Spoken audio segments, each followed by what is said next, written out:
ჩვენ გადავწყვიტეთ, რომ საბავშვო ბიბლიოთეკაში მოგვეწყო ბავშვთა ნამუშევრების გამოფენა. ეს ბავშვები ძირითადად არიან ქალაქ ზესტაფონის სკოლის მოსწავლეები, როგორც საჯარო სკოლის, ასევე კერძო სკოლის მოსწავლეები. და ვეცადეთ ჩვენ ყველანაირად, რომ ის ბავშვების ნამუშევრები მოგვეტანა, რომლებიც არ დადიან სამხატვრო გალერეაში და თვითნასწავლები არიან. რა ვიცი, აქ გამოფინეთ ძალიან ლამაზია და ძალიან მშვენიერია ყველა ნახატი და მე მინდა რომ მადლობა გადაუხადო ბავშვებს ამ შრომისათვის. მოგახსენებთ რომ გადაწყდა რომ ეს ბავშვთა ნამუშევრების გამოფენა ყოფილიყო ჩვენ ბიბლიოთეკაში, საბავშვო ბიბლიოთეკაში.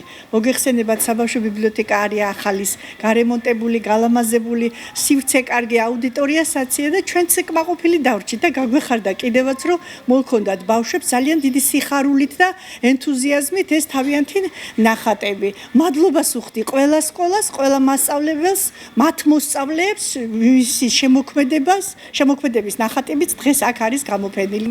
წაიღებენ ემოციას იმას, რომ თვითონაც შეიძლება გაუჩნდეთ სურვილი, ვისაც ნიჭი აქვს, რომ ის თავიანთი ნიჭი უფრო გააქტიურონ და ასეთვე შემოქმედება წარმოადგინონ მერე შემდეგ გამოფენებზე ჩვენს ბიბლიოთეკაში. გარკვეული წლის წინ ჩვენ გვქონდა აქ მონაწილეობას ღებულობდა არა მარტო ქალაქის სკოლები, სოფლის სკოლების მოსწავლეებიც და საკმაოდ კარგი და დღესაც შენახული მაქვს ის ნახატები ბავშვების.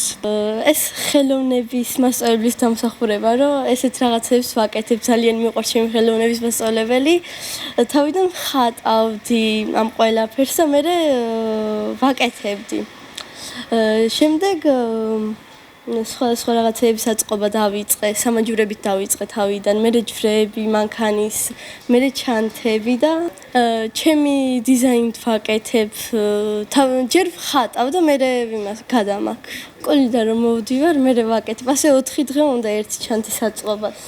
ძალიან მომწონს და ვამაყობ ჩემი ნაკეთობებით.